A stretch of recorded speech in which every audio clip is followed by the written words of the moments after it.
নমস্কার, good morning সবাইকে। দিনটা ছিল জামাই ষষ্ঠীর পরের দিন।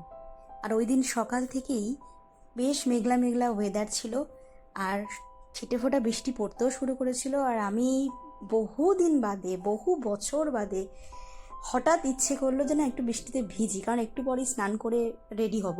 আগে ছোটোবেলায় না বৃষ্টি হলেই ভিজতে চলে যেতাম, আর এখন বাড়িতে থাকলে ভাবি জানলা দরজা বন্ধ করতে হবে, ছাদ থেকে জামা কাপড় নিয়ে আসতে হবে। আর বাইরে থাকলে ভাবি কতক্ষণে বাড়ি ঢুকবো, বা একটুও বৃষ্টিতে ভেজা যাবে না, যদি ভিজলে পরের দিন ক্লাস আছে, পড়ানো আছে, যদি এগুলো বন্ধ হয়ে যায়, যদি জ্বর চলে আসে, কত চিন্তা বড় হলে আমাদের মাথার মধ্যে ঘোরে। তাই ছোটবেলাটাই অনেক ভালো ছিল বলুন।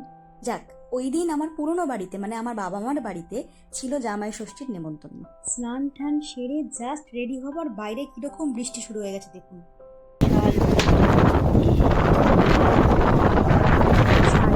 ভেবেছিলাম, কারণ মা বলেছিল শাড়ি পরে সুন্দর করে সেজেগুজে আসবে, কিন্তু বিশ্বাস করুন বাইরের এই অবস্থা দেখে আমি আর সাহস পেলাম না।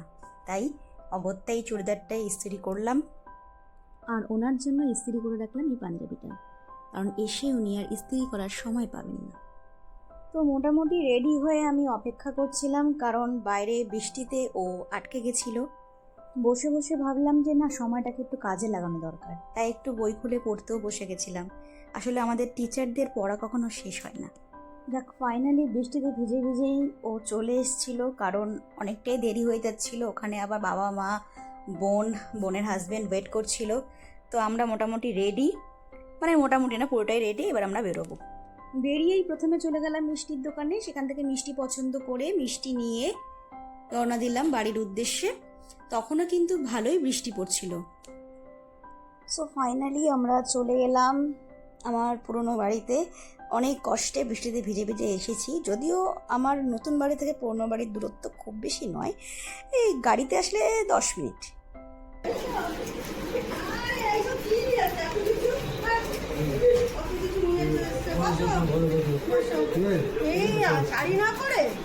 তুমি ভাবলে কি করে মা এই বৃষ্টির মধ্যে আমি শাড়ি পরে আসবো? একটা মুখে একটু স্মাইল দেয় মানুষে, মেয়ে জামাই এসছে বাড়িতে। একবার শাড়ি পরে আসেনি বলে মেয়ের কোনো সম্মানই নেই বাড়িতে। জানি না আর কোনো বাড়িতে এরকম হয় কি না। আসলে আমার মা না খুব সাজগোজ করে থাকতে পছন্দ করে, আর আমি ততটাই সাজগোজ কম করতে পছন্দ করি। তাই জন্য কখনোই না আমার সাথে আমার মায়ের জামা কাপড়ের পছন্দ কখনো ম্যাচ করেনি। আমি কোনোদিনও কেনাকাটি করতে যখন যেতাম, মাকে খুব একটা নিয়ে যেতাম না। আর এই যে ও হলো আমার ভাই। তো আমি ওকে বলছিলাম যে কিরে, তোর কি মনে পড়ে না আমার কথা একবারও? একটা ফোন বা মেসেজ তো কিছু করতে পারিস। আসলে ও না সারাক্ষণ পড়াশোনা নিয়েই থাকে। এত কি করে পড়তে পারে একটা মানুষ? ভাই তুই পড় বাবা, পড়, খুব ভালো ছেলে তুই, পড়।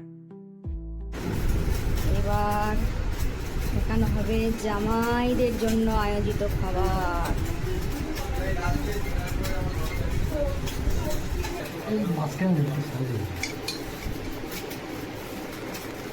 মা পাতে ঘি দিচ্ছে, লেবু লঙ্কা দিয়ে,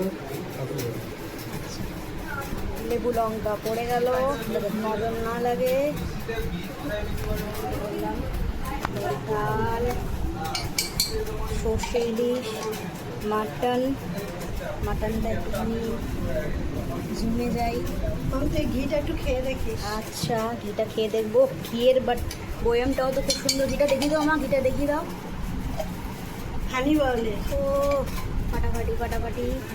এখানে আমের চাটনি, 5 রকমের ভাজা, আর এই হলো মিষ্টি।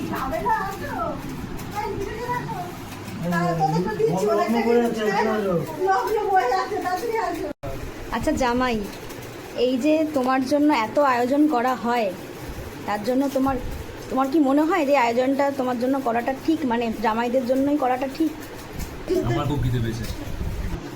এপাল তোলো, বিশু এপাল তোলো। হ্যাঁ ও মা, আরেকবার খাওয়াও না মা ওকে। সব কায়দা আর বলো। ভালো থাকো দুজনেই, খুব ভালো থাকো, খুব বার করে দাও। সংসার করো সুখে। ধান দুপুর দিয়ে আশীর্বাদ করতে পারলাম না, নিয়ম নেই। এটা তোমার না কাকুর এখানে দুটো। আচ্ছা আচ্ছা ঠিক আছে, থ্যাংক ইউ থ্যাংক ইউ। আসলে আমাদের বাড়িতে জামাই ষষ্ঠীর নিয়মটা নেই, তাই ওই পাখা দিয়ে হাওয়া করা বা আর যা যা নিয়ম কানুন আছে সেগুলো কিছুই করা হয় না, শুধু খাওয়া দাওয়াটা হয়, তাও পরের দিন। বিশ্বজিৎ, কোনো বক্তব্য আছে তোমার? বলতে ভালোই লাগছে। একদম ভালো। খুব মজা না? খুব মজা লাগে না এরকম একটা দিন যদি থাকে বছরে? না না, তো তোমরা তো মাঝে মাঝে বউ ষষ্ঠী করতে পারো একটু। একদম নিশ্চয়ই। বউ ষষ্ঠী এরকম মাঝে মাঝে রেস্টুরেন্টে নিয়ে গিয়ে আমাদের একদম হবে, এরপরে হবে। একদম মানে পরে হবে। স্পেশাল ভাবে অরিজিনাল ঘি স্পেশাল বলে দিয়েছি যে আমার যত টাকা দাম হোক আমার অরিজিনাল ঘি চাই, কোনো কিছু মেশানো যাবে না। তা উনি আমাকে কথা দিয়েছে যে হ্যাঁ আমি অরিজিনালি পাঠাবো। এই নুন মিশিয়ে দাও তো। গরুটাকে এসছে, গরুটাকে দেখেছো তুমি? কিচ্ছু দেখিনি। এখন সবাই ঘরে সবাই খেয়ে বলেছে খুব ভালো। তা আজকে জামাই ষষ্ঠীর দিনে জামাইদের খাইয়ে হ্যাঁ। দেখি।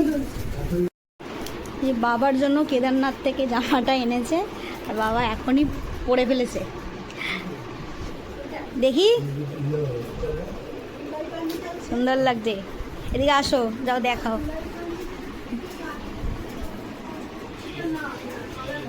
জয় কেদারনাথ জি জয়। জয় কেদারনাথ জি জয়। জয় কেদারনাথ, বাহ, খুব ভালো। সাইজটা একদম ঠিক আছে, হ্যাঁ? ঠিকঠাক হয়েছে। বাবা মাদেরও তো মাঝে সাঝে একটু গিফট পেতে ইচ্ছে করে বলুন। তারা তো সারা জীবন আমাদের জন্য করে গেছে। এই মানুষটার কাছ থেকে ছোটবেলা থেকে যা চেয়েছি কোনোদিনও কোনো কিছুতে না করেনি। আর এই যে এই মানুষটা সারাটা জীবন এটাই চিন্তা করে গেল যে আমরা কি খাবো, আমরা কি পরবো। আমাদের দুঃখেই দুঃখী হয়, আমাদের আনন্দেই আনন্দিত হয়। যেমন ওই দিনও ভোর 5টা থেকে উঠে নাকি রান্না করছে। ভাবুন, মানে এটাই ওনার কাছে আনন্দ। এরা আলাদা করে কিছু চায় না আমাদের কাছ থেকে, শুধু চায় একটু ভালোবাসা আর পাশে থাকা।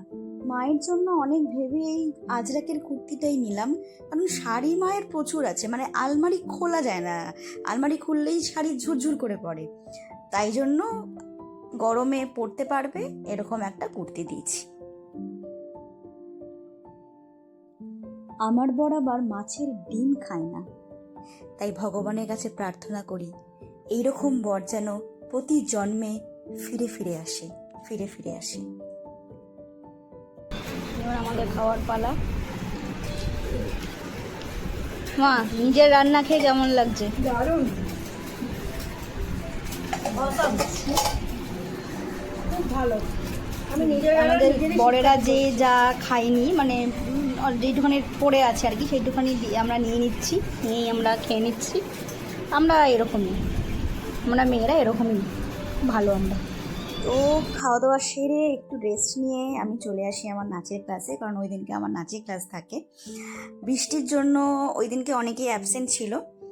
যাক, দিনটা খুব ভালোই কাটলো আর খাওয়া দাওয়াটা সত্যিই খুব ভালো হয়েছিল। মা অপূর্ব রান্না হয়েছিল, অ্যাজ ইউজুয়াল যেমনটা হয়ে থাকে। আজকের জামাই ষষ্ঠীর ব্লগ এইটুকুই। পরে আবার আসবো আর একটা ভিডিও নিয়ে। সঙ্গে থাকবেন, ভালোবাসা দেবেন, আপন করে রাখবেন। টাটা।